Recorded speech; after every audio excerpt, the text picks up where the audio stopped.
Guys, welcome to my channel. আজকে আমরা যাব ডিজনি উলুবাড়িতে। ওখানে আমাদের হেমন্ত মামা আসবে। সেই সম্পূর্ণ ভিডিওটি আপনাদেরকে দেখানোর জন্য আমি চেষ্টা করব। বহুত গাড়ি রয়েছে এখানে। থাকলো আমরা কিছুক্ষণ পরে উলুবাড়ি যাই উপস্থিত হবো মিটিংয়ে। মামা আসবে ওখানে। এখন কিছুক্ষণ পর বাগেরগাঁও পাবো। আমরা বাগেরগাঁও থেকে ছাড়লাম। বাগেরগাঁও ব্রিজটা ভিড় হয়েছে, বহু গাড়ি একদম পুরো রাস্তা একদম জাম। এসে উলুবাড়ি পৌঁছে গেলাম। দেখতে পাচ্ছেন রাস্তাটা কতটা ভিড়, দোপাশে অত্যন্ত ভিড়। প্যান্ডেলের কাছাকাছি পৌঁছে যাব। এদিকে যায় পানপাড়ি, এটা হচ্ছে উলুবাড়ি। আমরা যাবো এদিকে। অবশেষে আমরা প্যান্ডেলের কাছাকাছি এসে গেছি মোটামুটি। এই হচ্ছে প্যান্ডেলটা আমাদের যেখানে হেমন্ত মামা আসবে। বহুত ভিড় হয়েছে উলুবাড়িতে।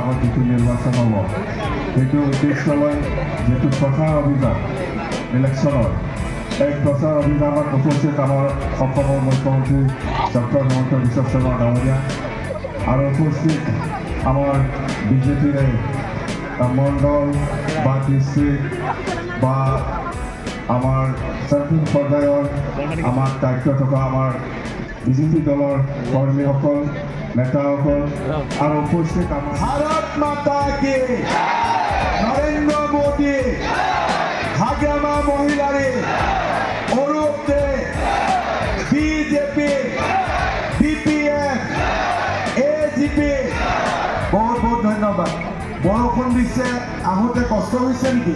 প্ৰাৰ্থী অৰূপ দে ডাঙৰীয়া, BTC EM ধীৰাজ বৰগীয়াৰী ডাঙৰীয়া, বিজেপিৰ সভাপতি ৰতন ৰয় ডাঙৰীয়া, ৰঘিৰাম ঠাকুৰী ডাঙৰীয়া, কেইদিনমান আগতে মই BTC ইলেকশ্যনৰ সময়ত যেতিয়া BCলৈ আহিছিলোঁ, BC ৰাইজে মোক অনুৰোধ কৰিছিলে যে আমাৰ ৰেল ষ্টেচনত কেইখনমান বেছিকৈ ট্ৰেইন ৰখাব লাগে।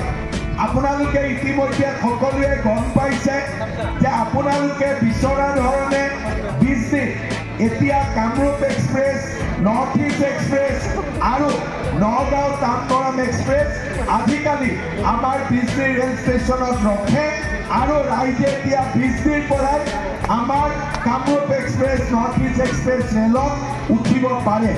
আৰু যোৱাবাৰ আহোঁতে মোক আপোনালোকে এই কথাখিনি কৈছিলে আৰু আজি এই কথাখিনি আমি হাতে কামে পাৰিছোঁ। শ্ৰদ্ধাৰ ৰাইজ, যোৱাবাৰ যেতিয়া 2021 চনত ইলেকশ্যন হৈছিলে তেতিয়া মই অসমৰ ৰাইজক কৈছিলোঁ যে আপোনালোকে বিজেপি দলক ভোট দিয়ক আৰু বিজেপিক যদি আপোনালোকে ভোট দিয়ে আমি আমাৰ ল'ৰা ছোৱালীৰ কাৰণে 1 লাখ চৰকাৰী চাকৰিৰ ব্যৱস্থা কৰিম। যেতিয়া মই কৈছিলোঁ নিমখ পাই আছে নে নাই আপোনালোকে? এতিয়া আপোনালোকৰ কি লাগে লগত? কি লাগে আপোনালোকৰ লগত? তেলটো লাগিব। এতিয়া এইবাৰ আপোনালোকে হাগ্ৰামা মহিলাৰী আৰু মোক ইলেকশ্যনত জিকাই দিয়ক। এইবাৰ আপোনালোকৰ দালি, চেনি, নিমখৰ লগত মিঠাতেলো আপোনালোকৰ ঘৰত আহি পাই যাব। ভাল লাগিব নে বেয়া লাগিব? তেতিয়াহ'লে মই কি দিলোঁ? 25,000 টকা দিলোঁ। অৰুণোদয় পোৱাবিলাকেতো অৰুণোদয় পায়ে থাকিব আৰু পুৰাপুৰি মামাই ল'ব। আপোনালোকে 1 পইচাও খৰচ দিব নালাগে। কোনে ল'ব খৰচ? কোনে দিব আপোনালোকৰ ল'ৰা ছোৱালী পঢ়াৰ খৰচ? মামাই দিব। আপোনালোকে পেইনৰ খৰচো দিব নালাগে, কাগজৰ খৰচো দিব নালাগে।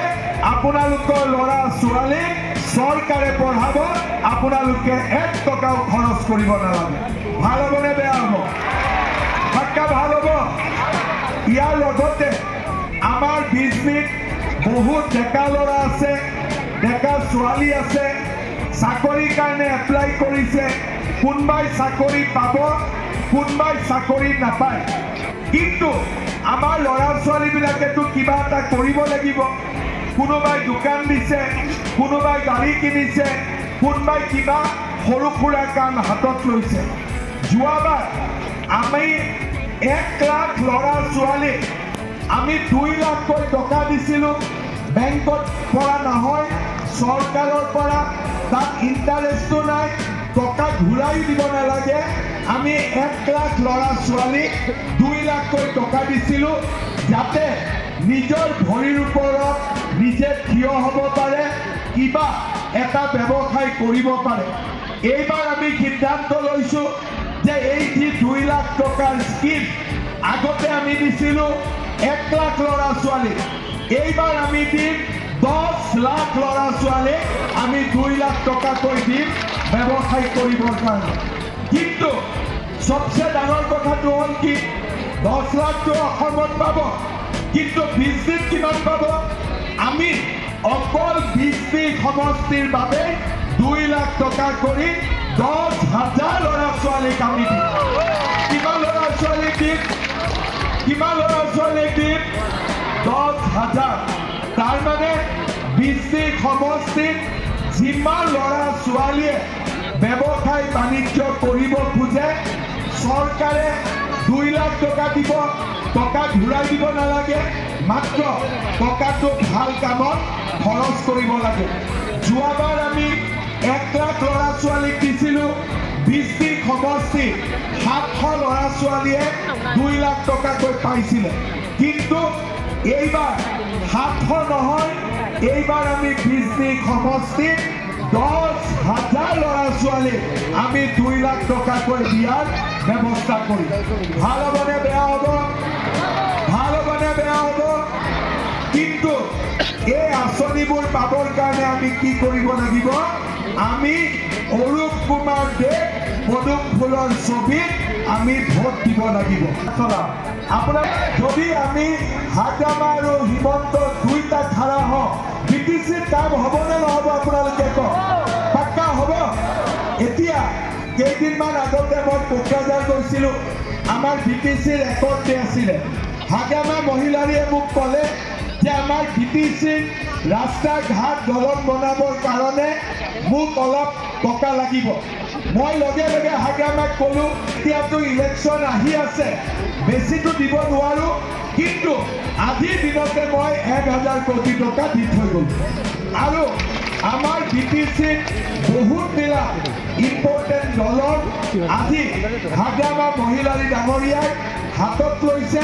সিদিনাখন প্ৰধানমন্ত্ৰী বৰষুণ কৰি দিয়ে। ভাল হ'বনে বেয়া হ'ব?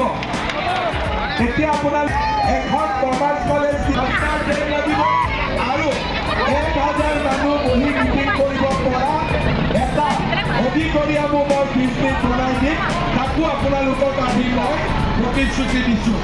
লগতে